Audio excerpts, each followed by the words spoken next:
batas karena kita masih belum punya aula. Rencananya pengurus itu lantai 3 aula Bu. Ya, lantai 4 lapangan futsal. Amin amin. Ya. Jadi mudah-mudahan harapan itu bisa segera terrealisasi nanti di tahun-tahun berikutnya.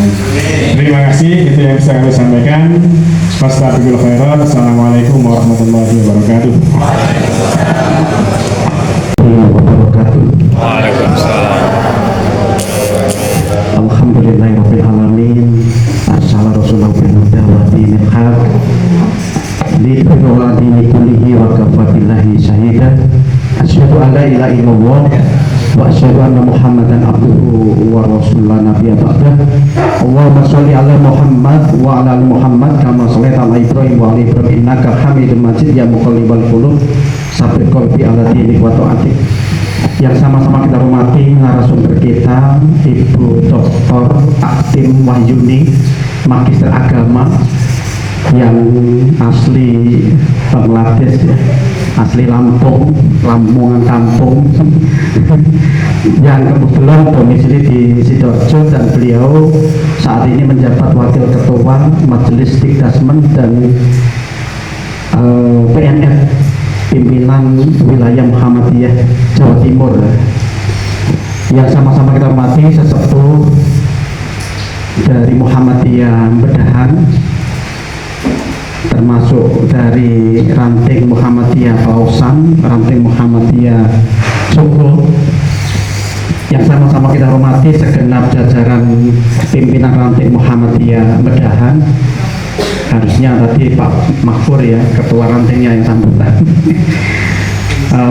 Beserta jajarannya yang sama-sama kita hormati segenap pengurus komite SD Muhammadiyah 2 Bapak beserta jajarannya, dan mungkin takmir Masjid Muhajirin Bedahan, ketua takmirnya Pak Haji Rudi, sekaligus bendahara ranting, sekaligus bendahara apalagi Pak Rudi, ini lengkap ya, jabatannya lengkap, sama Pak Lukman, dan keluarga besar, tenaga pendidik dan tenaga kependidikan SD Muhammadiyah 2 Babat, yang sama-sama kita hormati segenap guru dari TK.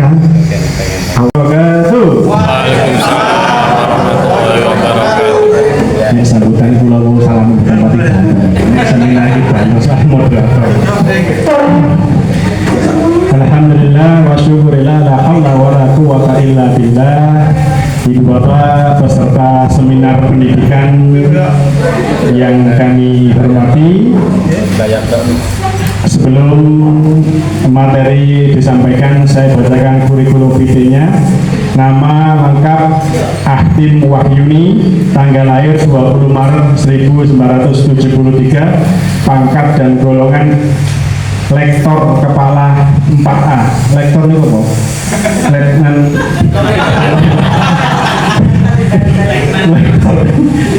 Nah, di bawahnya rektor. Alat rumah perumahan Villa Jasmine 3 Blok A1 20 Sidoarjo. Nomor HP barangkali jenengan dibutuhkan seminar di TK bisa, karena beliau juga di Aisyah ya. 081 252 396 150. Bisa menghubungi juga promotornya Pak Joni.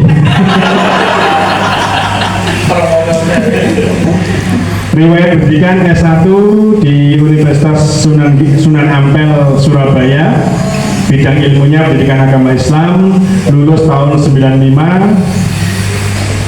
S2-nya di Universitas Negeri Sunan Ampel Surabaya juga, bidang ilmunya pemikiran Islam, lulus tahun 2001. S3-nya di Universitas Negeri Malang, bidang keilmuannya psikologi pendidikan, lulus tahun 2014.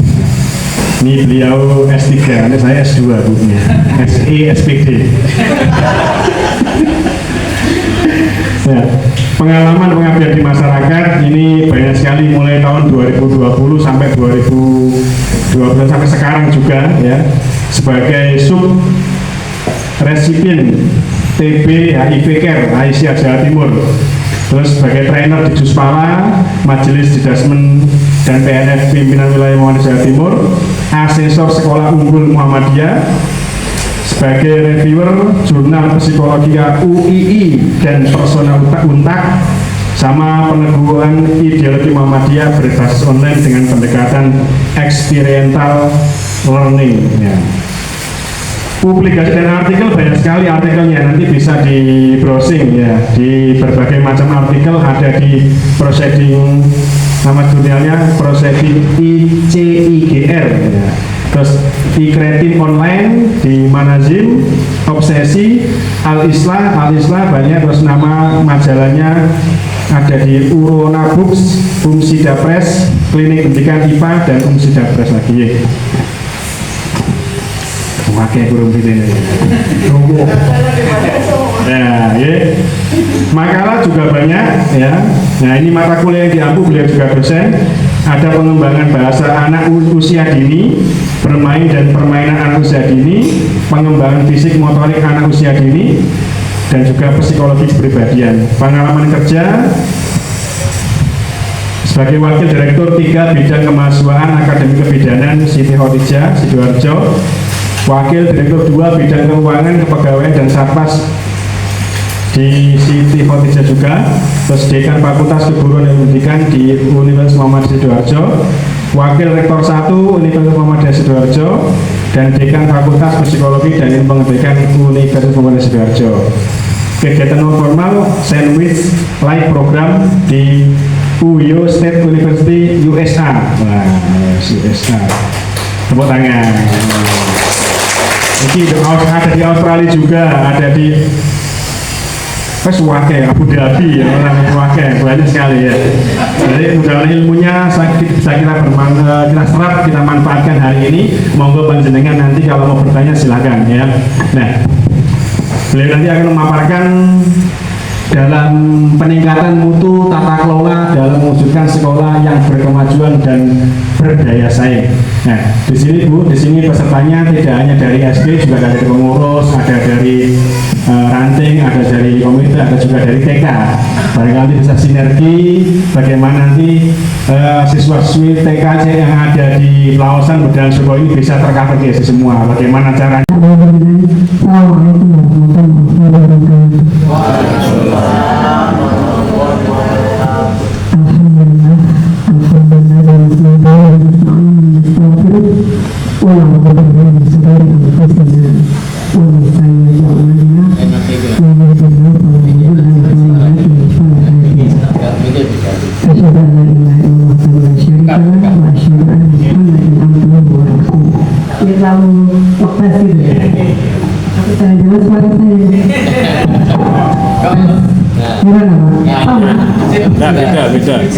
Beda. Alhamdulillah saya sampai di sini. Jadi berangkat dari obrolan dengan Pak Yoni. Saya panggil Pak ini. Nanti kalau di rumah ya, gitu.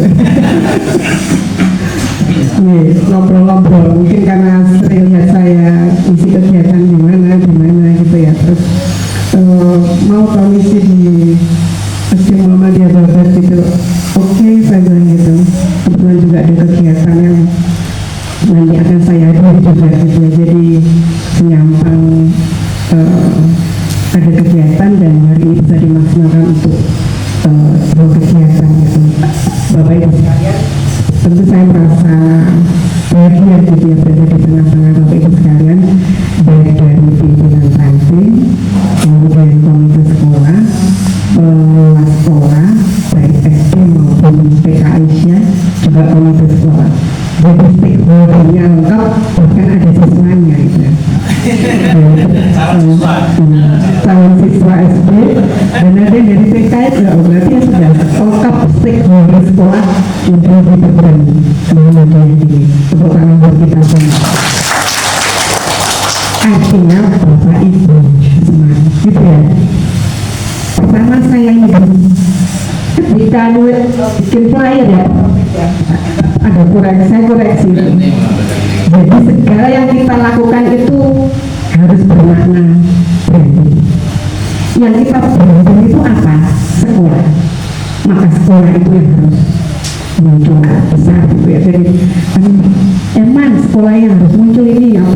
bambunya, lombarnya gitu ya. Kalau ini nggak perlu, nggak apa-apa gitu. Karena kita mempromosikan sekolah kita.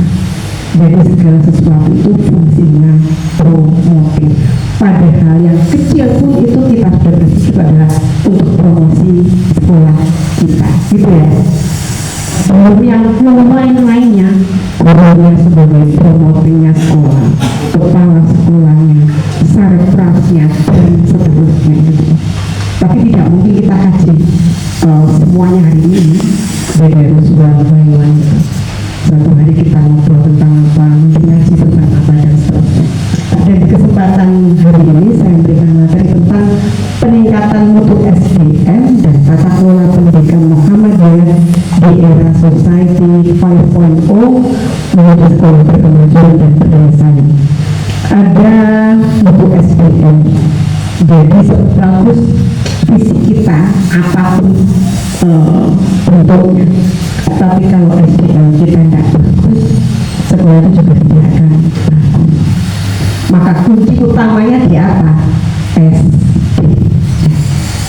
Kita banyak melihat fisik sekolah bangunannya itu bagus-bagus, tapi ketika SDM-nya tidak siap, bisa turun. Maka kemudian kita harus SDM kita ini ya. Kalau kita maju, dengan SDM kita maju, SDM kita dandani, fisik kita dandani. Fisik penting karena masyarakat kita juga masih sangat melihat bagaimana bangunan sekolah kita. Oh, sekolah api, gedungnya api, itu masih agak berbeda. Misalkan di tempat lain itu mungkin kadang tidak melihat fisik, tapi melihat misalkan hal yang lain gitu ya, di tata kelolanya dan seterusnya. Kemudian tata kelola itu penting. Tata kelola salah satunya adalah bahwa kita semua itu harus paham visi sekolah kita, baik yang TK maupun yang SD. SD ini mau dibawa kemana sih? TK ini mau dibawa kemana sih? Kita harus ngerti. Jangan yang tahu Pak, praktek saja gitu ya Pak Robert ya. Tapi kita sebagai stakeholder sekolah ini harus paham dan tentu harus dirancang dengan baik sehingga secara sistematis kita akan bertahap menapaki proses-proses itu sampai menuju pada visi sekolah yang kita impikan. Berkemajuan ya, karena Muhammadiyah ini ya mulai pertama kemarin ya membuat jargon sebagai organisasi berkemajuan gitu ya, dengan 6 pilar. Kemudian berdaya saing, kita harapannya punya daya saing. Daya saingnya tidak dengan SD Muhammadiyah satu aja gitu Pak ya, tapi daya saingnya adalah semuanya. Saya tadi tanya Pak Rofik, muridnya berapa? 95. Kalau dalam kategorisasi pendidikannya Muhammadiyah ini masih di bawah. Sekolah sehat itu sudah 200 ke atas. Sedangkan kalau itu masih sedang 300. Dan tentu saya yakin Bapak Ibu semua punya mimpi bahwa nanti sekolah ini akan menuju ke sana, gitu ya. Tapi berproses. Ketika berproses kita harus memulai dari mana. Nah itu yang dirasakan nanti gitu ya. 95, oke. Saya melihat ini apa serpas fisik gitu ya, lahan sangat besar. Sepanjang kita mau merancang itu dengan baik, insya Allah akan menuju ke sana. Oke, saya tunjukkan ini dunia dari masa ke masa. Saya mulai dari platform belanja online. Jenengan langsung keluar Burofair gitu, keluar gitu ya. Sama berarti. Iya. Jadi tiap hari yang datang adalah Pak Paket, ada Tokopedia. Saya mencontohkan beberapa aja ini. Ada GDID, ada Shopee, ada Lazada, ada macam-macam. Kurang ini Bapak pilih lorot ya. Ininya ke atas begitu. Semua serba online.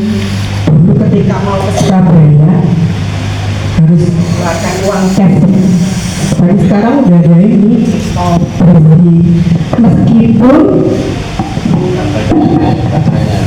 meskipun awalnya juga kita rejection, menolak gitu ya, aku repot gini, tapi karena itu adalah sebuah perubahan dan kita harus mengikuti perubahan itu, mau tidak mau ya harus mengikuti. Akhirnya biasa, oh ternyata aku harus isi itoku di Indomaret, di Alfamidi dan seterusnya gitu ya. Kemudian dan saya tuh mendapat program selis yang dibaca tadi itu Pak tahun 2010 di negara baru Amerika yang sekarang California yang kebakaran itu ya sudah begini. Saya nggak buka ini yang jomblo-jomblo gitu, deposit semua. Semuanya sudah online, tidak di pom bensin, tidak ada penjaganya, sudah dibayar sendiri gitu ya. Nanti ke depan juga begitu karena di rest areanya Sidoarjo juga sudah mulai, tapi karena belum terbiasa, akhirnya kadang masih cari pom yang ada penjaganya ya, masih begitu karena belum terbiasa. Tapi ke depan akan begitu semua, sehingga angkatan kerja mungkin juga akan menurun gitu ya. Seperti yang kita baca di mana. Ada Gojek online, ada GrabCar, ada GoCar, ada Maxi dan seterusnya itu.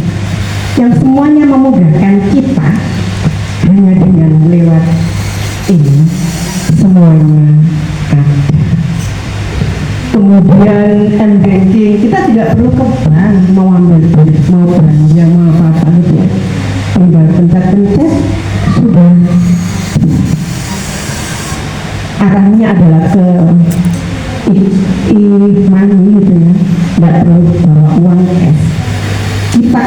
Kita ketinggalan, kita sekarang nggak bingung kalau mau belanja gitu ya. Ada QRIS,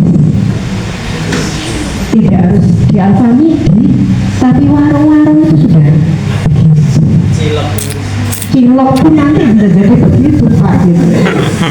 Kemudian ini ya GoFood gitu ya, ibu-ibu yang males masak, ibu-ibu masih sergap masak Pak. Langsung itu ya GoFood.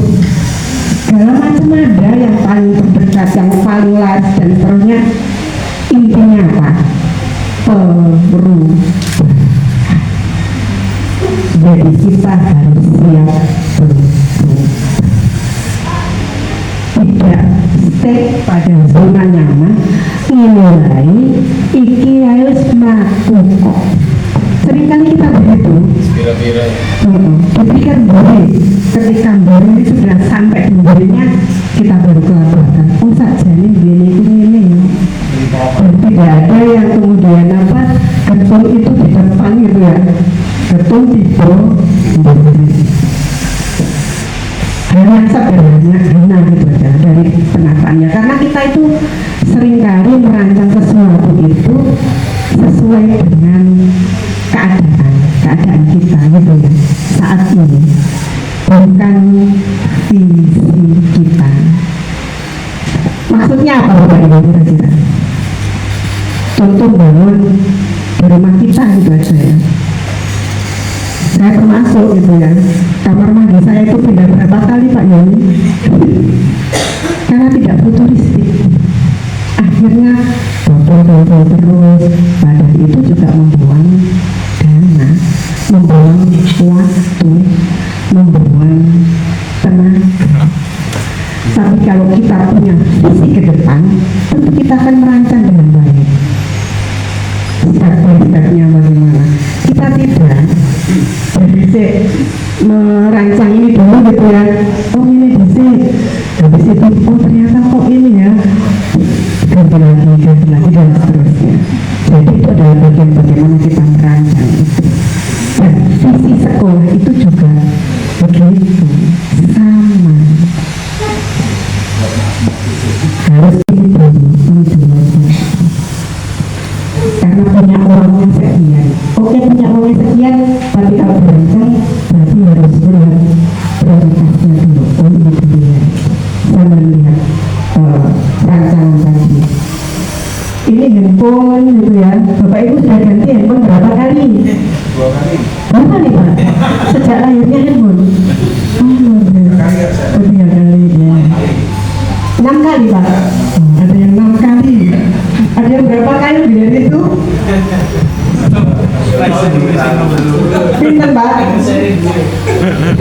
Saya pinter Pak. Saya ini ya, iya. Jadi serinya itu mulai apa, punya semua itu ya. Evolusi alat telekomunikasi. Sekarang ibarat di Android yang kemudian memudahkan pada kita. Ke depan akan bergeser lagi. Teknologi apa lagi gitu ya. Karena teknologi itu berkembang terus dan itu sunatumo. Kalau sunatumo ya kan ini terus berubah terus karena ada risetnya, ada penelitiannya. Oh, kecenderungan pasar Indonesia itu begini ya, akhirnya diciptakan itu, lakukan penelitian tentang itu, kemudian diciptakan tentang itu. Begitu terus dunia ini. Seperti komputer, ada komputer, kemudian ada virusnya, yang menciptakan antivirusnya, akan begitu terus. Antara teknologi, antara pasar dan seterusnya gitu ya. Ada yang dulu ini kode itu buat ngantem apa gitu ya. Sekarang enggak ya. Yang punya koleksi bisa dilihat gitu ya. Dulu punya kecil-kecil terus sekarang belum besar pun ternyata masih kurang besar. Tentu dampaknya banyak sekali. Nah, pendidikan juga demikian. Ada pendidikan yang selama ini offline dan sekarang ada online. Ada perguruan tinggi sekarang itu yang cyber Muhammadiyah, cyber Muhammadiyah, perguruan tingginya Muhammadiyah yang PJJ, pembelajaran jarak jauh dengan online, mahasiswanya seluruh Indonesia. Bahkan tidak hanya cyber di kampus-kampus yang ada sekarang ini ya bisa membuka kelas-kelas dengan kelas online. Saya pernah punya mahasiswa dari sini, saya tadi cerita Pak Robert juga, tapi di SD Muhammadiyah satu katanya Pak Robert itu juga kuliah yang tidak harus ke Sidoarjo, tapi cukup dari Bapak karena online. Dan tentu ini memudahkan kita semua gitu ya. Dari offline ke online. Meskipun kita awalnya gagap, tapi begitu ada COVID, mau tidak mau kita harus melakukan transformasi pembelajaran online dengan segala keterbatasan kita. SDM-nya belum siap, kurikulumnya belum siap, kemudian apa Pak? Alat pembelajarannya belum siap, ilmu tidak punya, tidak punya dan seterusnya. Tapi karena mau tidak mau ya kita harus melakukan itu gitu ya. Dan terjadilah pembelajaran online dan sampai sekarang pun juga masih dimanfaatkan. Dan ke depan ketika era metaverse, mungkin Bapak Ibu juga sudah pernah membaca ya, memang tidak ada kelas, tidak ada gedung, tidak ada kampus, tidak ada ini. Cukup dengan metaverse, tiga dimensi. Proyeksinya 10 tahun yang akan datang itu sudah sekarang di Indonesia. Sekarang di Indonesia sudah melakukan itu ya. Di Indonesia sudah pernah dicoba. Mudah-mudahan nanti ada videonya. Nah, era society 5.0 itu sebuah konsep masyarakat yang berpusat pada manusia dan berbasis teknologi. Mari 4.0 sekarang sudah 5.0. Intinya apa? Teknologi. Semuanya berbasis teknologi. Memarketingkan sekolah ini Bapak Ibu tetap perlu ya ke sekolah-sekolah gitu, ke TK-TK gitu tetap perlu dengan cara konvensional. Tapi teknologi ini juga harus bagaimana menggunakan teknologi sebagai sarana marketingnya sekolah ini ya tentu harus dirancang dengan baik, didesain dengan baik. Ahli IT-nya siapa Pak Robert? Alim. Pak Alim ya. Ada itu enggak nih Pak Alim? Pak Alim langsung karena Pak Alim yang di saya gitu ya. Pak Alim dulu alumni informatika sudah. Tidak, oh tidak ya. Jadi kalian semuanya ada di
profil lulusannya.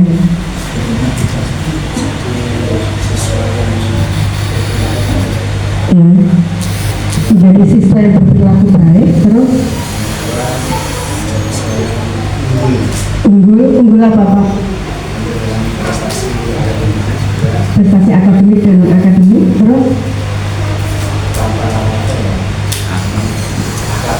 akhlaknya sesuai dengan visinya apa? Itu visinya ya. Oke, nanti kita bahas tentang visi. Kemudian peserta didik diharapkan dapat memiliki cakapan abad 21 yang dikenal dengan istilah policy, creativity, critical thinking, communication, and collaboration. Jadi keterampilan abad 21 itu harus dimiliki oleh anak didik kita. Anak didik kita itu di sini itu harus kreatif.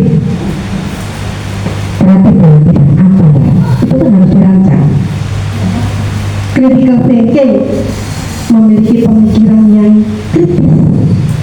Jadi tidak seperti anak baru itu diajar itu ya sudah hidupnya iya. Tanggung jawab kita adalah bagaimana anak memiliki daya critical thinking yang tinggi, yang kuat.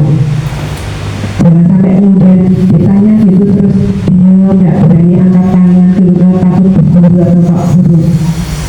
Pembelajaran sekarang bukan begitu.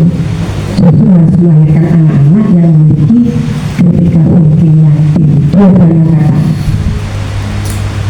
Pembelajaran di negara-negara maju begini, seperti yang saya ceritakan tadi. Ketika ditanya gitu terus satu kelas anak SD itu angkat tangan semua. Apa yang terjadi dalam proses pembelajaran? Berarti dalam proses pembelajaran itu ada caring, ada kepedulian, ada penghargaan gitu ya. Sing takon salah pun oke, yang lainnya dianggap biasa saja, baru gitu ya. Tidak ada kata salah dalam proses pembelajaran sehingga anak berani. Nah ini yang harus kita ciptakan dalam proses-proses pembelajaran di kelas kita. Saya tidak tahu di sekolah ini apakah ruang gurunya itu khusus atau dia di kelas-kelas Pak?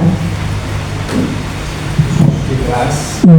kalau akademiknya di Kalau istirahat, ada yang di kelas, ada oke. yang di Nah nanti ruang guru Koas.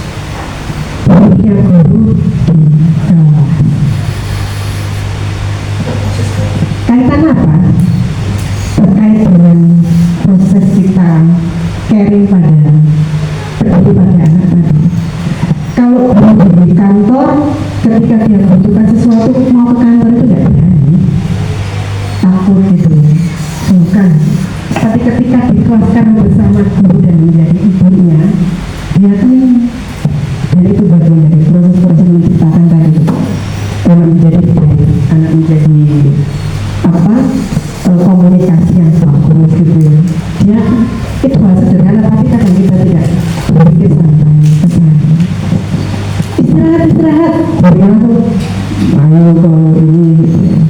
Jadi yang memang tanggung jawab sebagai pendidik itu ya memang dari berat ya gimana gitu Pak ya. Tapi itu tanggung jawab kita karena kita sebagai ibu ketika kita berada di sekolah, bapak ketika kita berada di sekolah. Saya bayangkan saya dulu sendiri ketika saya tahu oh ternyata begini ya di sini ya. Saya flashback ke diri saya dulu ketika sekolah SD di luar sana Pak yang bangunnya pembawa semua gitu ya. Bangunnya besar gitu ya, mau collaboration itu bagaimana nggak bisa gitu ya. Terus ketika istirahat guru sudah langsung masuk ke kantornya gitu. Ketika kita merasa butuh apa kita tidak berani gitu. Itu harus sederhana dan itu akan menjadi salah satu dampak positif dan menjadi marketing sekolah. Oh sekolah nang SD Muhammadiyah 2 gurunya itu perhatian sama anak dan seterusnya. Oh sekolah kan di DKS ya, dan itu care pada anak, empati pada anak dan seterusnya. Dan itu akan menjadi marketing yang luar biasa. Karena apa? TK dan SD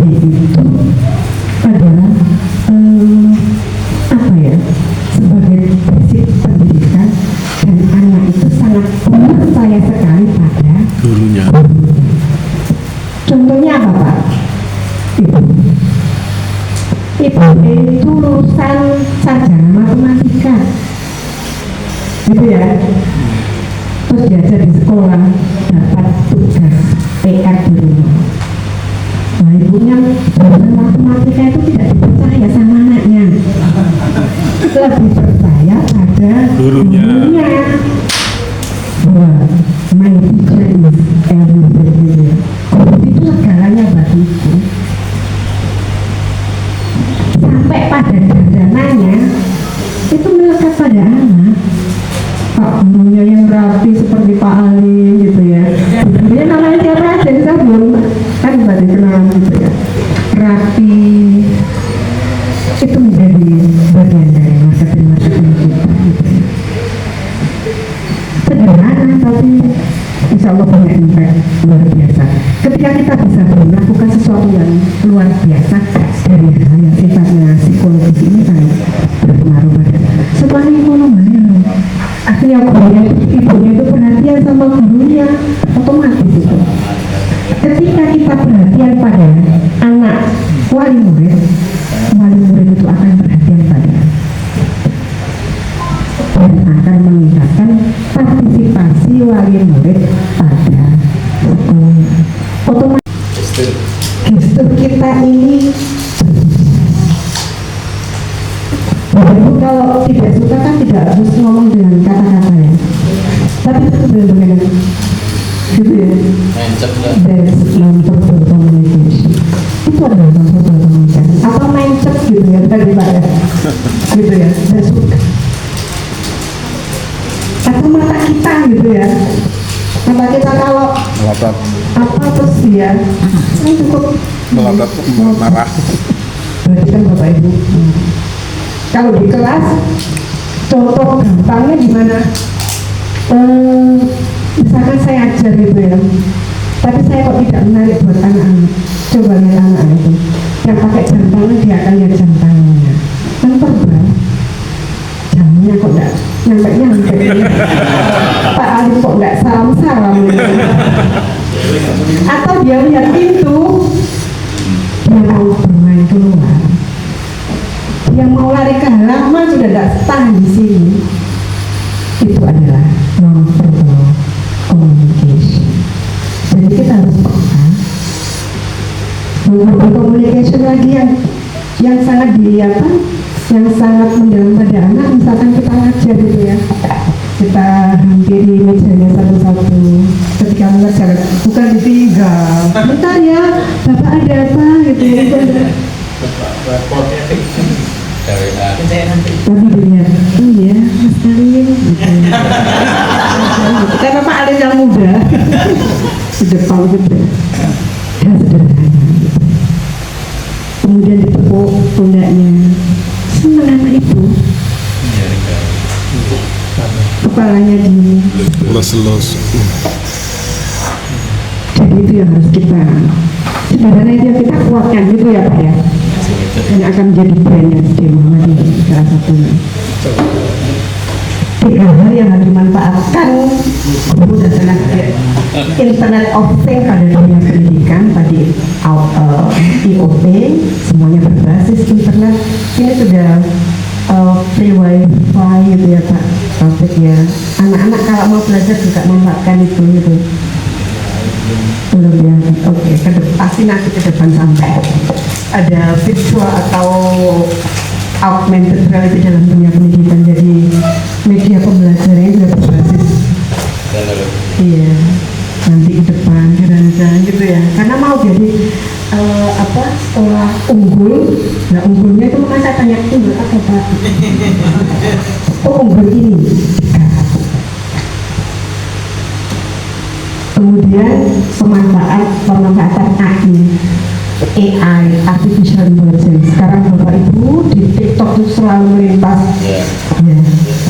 Tantangannya dunia pendidikan sekarang luar biasa. Saya ini ngajar, saya itu kan di Unsida 20 tahun karena dulu BPK di sana. Kemudian ditarik di Unsa baru 1,5 tahun. Unsanu karena NU gitu ya. Saya sengaja Unsanu gitu. Yang mau aja, kan dapat di satu ruangan itu saya paling berdua. Mas Fikar. Iya, dengan Pak Musikon bukan di WI Islam, tapi dulu diungsi ya sama saya. Pak Musikon di Kanpai, saya di KIP gitu.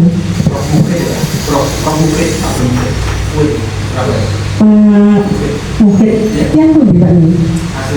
Oh iya Pak, Waret, dulu Waret, tiga dulu. Kemudian AI, saya ceritain gitu ya. Jadi mahasiswa itu, misalkan kita diskusi gitu ya. Oke, sekarang saya tanya jawab. Tanyanya di sini. kan pinter-pinteran juga WA ya. Iya, pakai ChatGPT, pakai mau macam-macam semuanya dengan ini dan barangnya. Habis beres dan seterusnya semuanya. Terus dari pinter dia,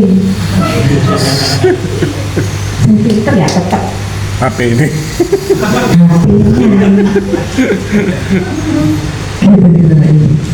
Tantangannya lagi apa? Saya tidak tahu, mungkin Bapak Ibu ada yang bisa di SMP atau SMA mungkin. Konten ya Pak? Iya. Kepala sekolah sama Kepala SMA negeri, Pak. Taron. Jadi Pak, kuliah itu bawa itu termin. Iya.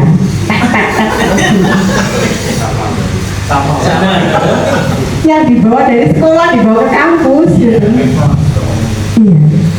Bikin kontrak belajar itu, jadi tidak boleh bercerita. Saya sampai ini, tanya ke saya saja, apakah saya cantik, saya akan bilang cantik. Karena ya begitu, itu tantangan. Artinya harus diberikan tugas-tugas yang apa ya, memaksa mereka mau membaca. Jadi kita itu kan di krisis literasi baca. Tantangan kita begitu. Harapannya nanti ini sudah ada sudut baca gitu. Saya sampai pengen nanti kalau pensiun kan yang besok bikin rumah terus ada taman bacaannya, kemudian anak-anak ini diberikan permainan apa dan saya begitu bagaimana menarik daya tarik anak-anak untuk mau membaca. Bikin skripsi sudah bisa dibuatkan saat rumusannya, saat jawabannya. Bikin artikel ilmiah sudah bisa dibuatkan. Jadi itu tantangan pendidikan kita ya Bapak Ibu. Gitu ya, disiplin gitu ya. Terus apa tadi? Unggul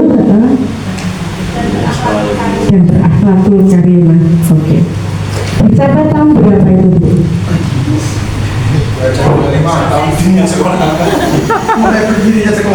Berdirinya sekolah. Mau dicapai tahun berapa? Kan visi kan harus punya Pencapaian tahun pencapaian. 2030. Terus saya tanya lagi, disiplin, unggul, berakhlakul karimah itu ini apa enggak? Menunjukkan kata apa saja ini? Yang disasar siapanya gitu. Makanya saya tadi tanya disiplin. Sekolah itu menjadi sekolah disiplin dulu Bapak. Menjadi sekolah unggul, oke. Menjadi sekolah berakhlakul karimah gitu Bapak gitu. Dan saya bilang gitu. Sasarannya apa? Jadi rumusan visinya itu clear. Sekolah ini menjadi sekolah yang kapan itu mau dicapai. Dengan punya rencana jangka panjang, jangka menengah, jangka pendek ini. Jangka panjang itu jangka sampai tahun berapa? Jangka panjangnya bahkan 2025. Berarti benar. Baru ini. Komitenya baru, pengurusnya baru. Visinya itu mulai tahun berapa? Sejak tahun bukan sekolah. Sejak tahun apa sudah pernah dievaluasi capaiannya? Belum. Gitu ya. Jadi visi itu mimpi besar kita untuk sekolah. sekolah ini mau menjadi sekolah bagaimana di tahun berapa? Harus clear, harus clear. Oh, visi itu kira-kira berapa tahun Pak? Standarnya itu. Kalau 2025 ini berarti kan nanti ada review visinya. 16 tahun. Kalau nanti start baru lagi berarti visi itu akan berubah 2025 sampai 2030. iya. Misalkan dibuat 16 tahun berarti 2025 sampai 16 tahun pinter ya. 2041. Jadi Bapak Ibu semua diajak bermimpi bagaimana potret SD Muhammadiyah ini di tahun 2040. Oh, 2041 sekolah ini sudah berstandar Internasional. Ngoten ya Pak. Oh, harus punya. Insya Allah, siap. Oke. Berarti nanti visinya harus muncul sekolah berstandar Internasional. Kuantum Pak Rafiq. Siap. Siap. Nanti tinggal membreakdown, di breakdown. Oh, di tahun 2025 sampai 2030 nanti di level apa? 2030 sampai 2035 level nasional sampai kemudian internasional. Jadi kita punya perencanaan yang kuat 5 tahun ke depan ini mau apa saja.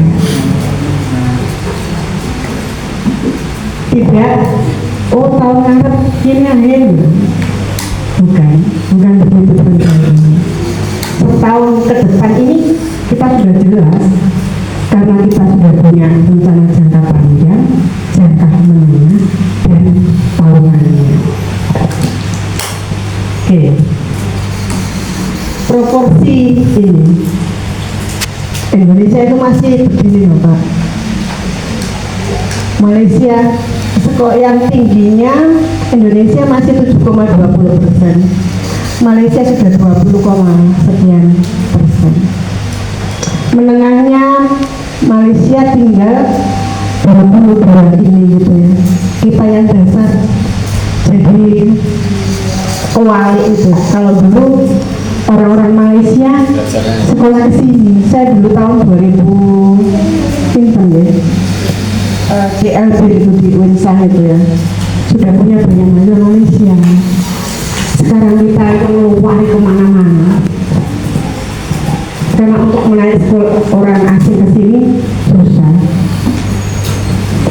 Kemudian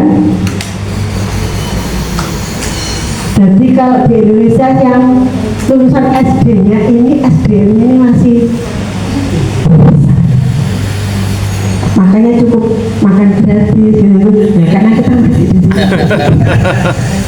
Tapi itu dapat makan gratis dulu kok kan tempe apa gitu. Karena masih di situ gitu ya. Kondisi sekolah ini ya, saat ini ada kesenjangan kurikulum dan pembelajaran. Jadi ada kesenjangan kurikulum dan pembelajaran kita. Kalau di sini sudah pakai kurikulum, apa Pak Rafiq? Kumer ya, sudah pakai Kumer, kemudian Ismuba, kemudian kesenjangan SDM dan pendidikan tenaga kependidikan, SDM-nya juga masih banyak kesenjangan. Jangankan di sesama di Jawa, jangan dengan di luar Jawa, sesama di Jawanya itu juga ada kesenjangan. Nanti dengan busuk-busuk ini gitu masih banyak yang ini rendah gitu ya. Di kepulauannya Madura lulus SMA sudah bisa ngajar SMA akreditasi itu ya, karena pakai instrumen akreditasi baru. Kemarin banyak yang dari B itu jadi PT, akhirnya naik banding gitu. Mudah-mudahan nanti ada di B, mudah-mudahan nanti ada kebijakan baru. Dan alhamdulillah ketua ban PDM-nya provinsi itu dari kita, Muhammadiyah, Mas Polya, yang sehari-hari juga di Majelis Datu dengan saya. kemudian ada kesenjangan al-Islam dan kemuhammadiyaannya, kemudian ada kesenjangan keuangan, ada yang berjuang setengah mati, cukup sekolah gratis. Kalau sekolah gratis itu nggak akan bisa maju. Why? Yang kita punya visi dari internasional sekolah gratis, ya nggak bisa. Bagaimana mau meningkatkan mutu SDM-nya pakai apa, meningkatkan mutu sarprasnya pakai apa, meningkatkan mutu pembelajarannya pakai apa, ya nggak bisa. Tapi masyarakat maunya iya. Tapi kalau kita punya kualitas yang bagus, akan dilirik orang. Maka tergantung bagaimana kita mengelola sekolah ini dan marketing kami gitu ya.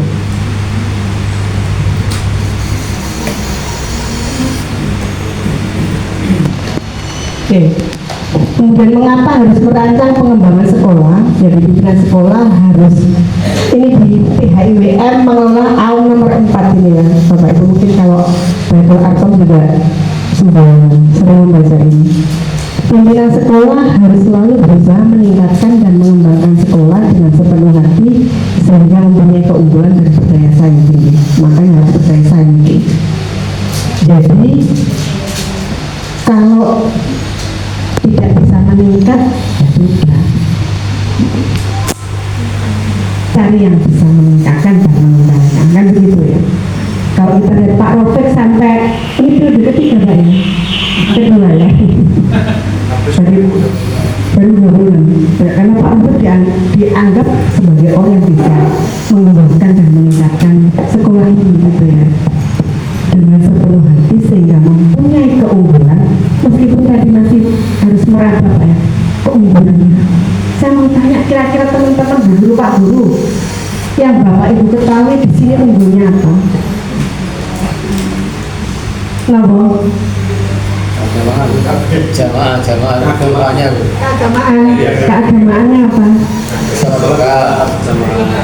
Bedanya dengan keagamaan di sekolah lain apa?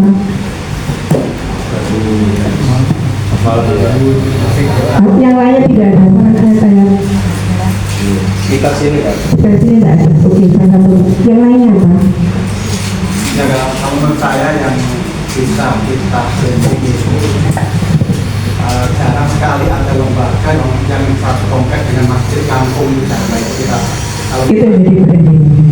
salah satu yang artinya anak belajar 6 tahun yang lihat masjid terus dengan dia di STN dapat 1 misalnya lihat awam belajar terus itu mindsetnya beda.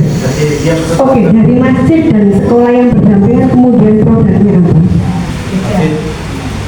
artinya karakter akhlak amalan Qurannya ada yang Oke, itu berarti nanti itu yang jadi brandingnya. Kalau sekolah sini anak hafal, kalau sekolah yang harus muncul di masyarakat. Saya itu mau ke warungnya siapa karena sambal enak, misalkan gitu ya. Nah di sini harus ada itu. Oh, brandingnya yang dikuatkan. Ada yang berbeda. Oh, mau ke warung kupat samuran gitu ya. Itu kan sendiri itu Pak, di pemeriksaan itu ya. Tapi ya sesuatu yang ditawarkan pada kita, meskipun sendiri-sendiri kita lakukan, kita kesana. Harganya juga secara price juga oke, nggak mahal gitu ya, tapi enak. Sekolah ini juga begitu sama. Kita itu kan bakulan gitu ya. Bakulan sekolah ini apa yang kita tawarkan pada orang tua. Yang kita isi juga itu Pak sekolah kita di sini anak. Dan itu yang menjadi garansi kita pada orang tua. Maka Pak Rofik akan merasakan barisannya bahwa keunggulan sekolah kita itu adalah ini. Aktivitas yang kita tawarkan itu adalah A, B, C, D. Dan itu yang akan menjadi SD Muhammadiyah. masih ngajarkan. Ada orang yang kalau dari makanan gitu ya, ada baru gitu kan kadang mencicipi gitu, oh gak enak, itu gak enak. Habis itu, oh kakaknya diskusi, oh gak usah tak pindah dengan. Ya itu contoh gampangnya. Tapi kalau yang pengurus wajib itu Pak. Enak kayaknya. Jadi kepaksa ayamnya. Tapi kan tidak begitu.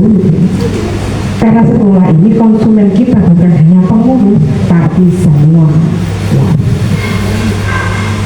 Baik NU, Muhammadiyah maupun yang LDI maupun yang lainnya. Yang Salafi. Kalau di kota itu kan sudah tidak ingat bahwa oh ya gini Muhammadiyah yang sekolah banyak yang NU. Lihat unggulnya. Nah bapak ini kan boten desa ya. Betul. Maksudnya masuk kota gitu. Saya kira bisa nyasar itu. Sekolah mungkin baik karena sekolah ini. Nah ini Pak, desain pengembangan tata kelolanya itu visinya jelas, misinya jelas, tujuannya jelas, sasarannya jelas, strategi mencapai sasarannya bagaimana, RTS-nya jelas, RKS-nya jelas, RKAS-nya jelas, RAPBS-nya jelas. Bapak sudah punya yang di mana aja ini Pak Rudi?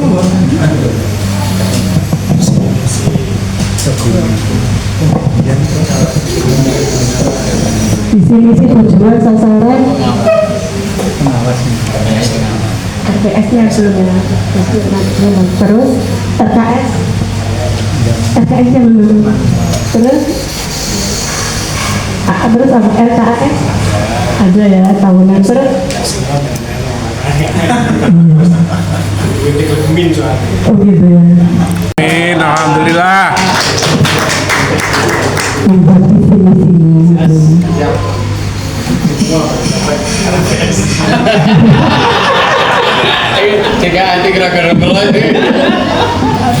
visi-misi sampai paham semua bahwa visi ini modifikasi sekolah Muhammadiyah ini. Jadi akan punya capaian-capaian yang jelas setiap rencana jangka menengah, rencana jangka panjang. Kalau RAPBS itu gampang,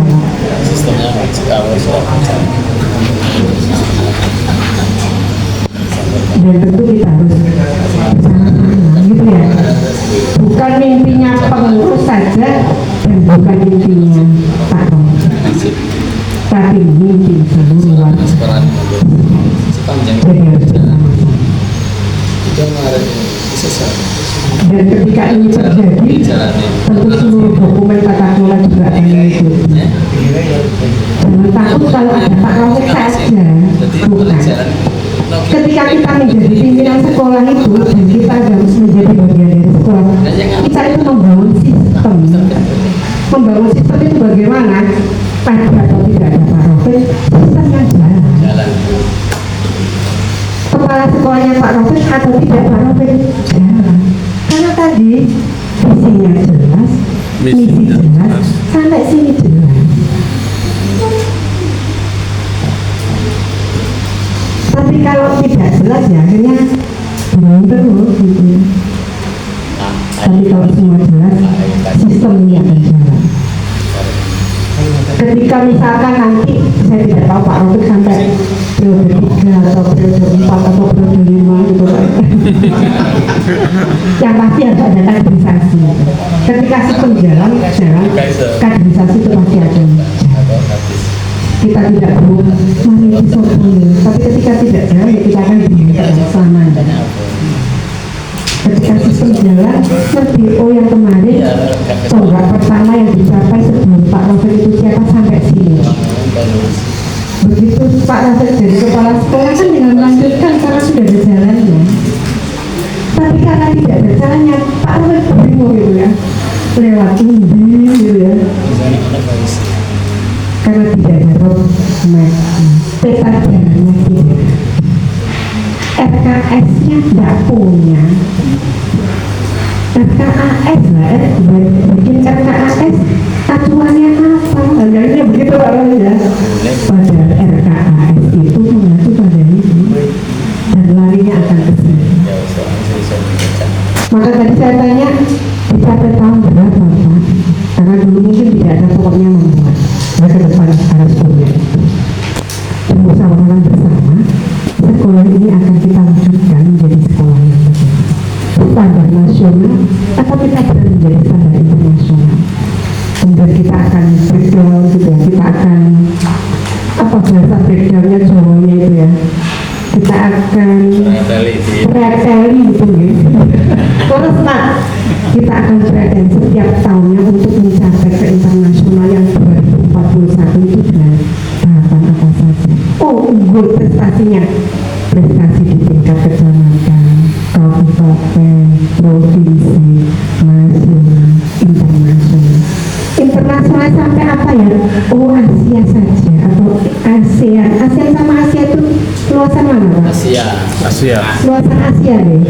Berarti tingkat ASEAN begitu. Bukan kemudian sekedar kita ayo dengan sekolah itu. Sementara kita sumber daya kita udah menutupi. Jadi menurut dirancang, itu dirancang siap tahun. Oh, kita butuh penguatan SDM-nya. Di tahun pertama SDM-nya di atasnya. Kemudian sekolah dan seterusnya. Iya.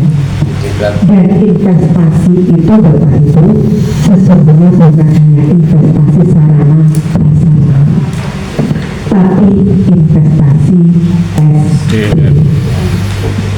Dengan apa?